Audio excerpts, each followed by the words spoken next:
একটা লোক প্রতিদিন সকালে একটা করে ডিম খায়, অথচ তার বাড়িতে একটাও মুরগি নেই, তার কাছে ডিম কেনার মতো কোনো টাকা নেই, আবার কোনো দোকানদারও তাকে বাকি দেবে না। তাহলে সে কিভাবে ডিম খায়? তাহলে সে ডিম খাবে না, Women. না না, প্রতিদিন সে খায় একটা করে, কিন্তু কিভাবে খায়? চুরি করে এনে খায়। না, চুরি করে খাওয়া যাবে না। কিভাবে খায়? কিভাবে খায়? এটা তো আমি আপনাকে প্রশ্ন করছি, আপনি দেখে আমাকে প্রশ্ন করে বসছেন। দোকান থেকে কিনে খায়। তার কাছে তো টাকা নেই, হালত নিয়ে খায়। সেটা পারবে না। তার মার কাছে মনে হয় চেয়ে খায়। না, চেয়ে খেতে পারবে না। তার বাড়িতে কোনো মুরগি নেই। চুরিও করতে পারবে না।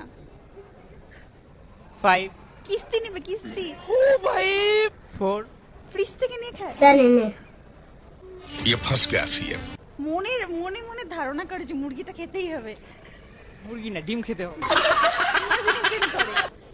আর 2 সেকেন্ড। 2 জানি না। 1 আপনি এখন বলে দেন। Time up.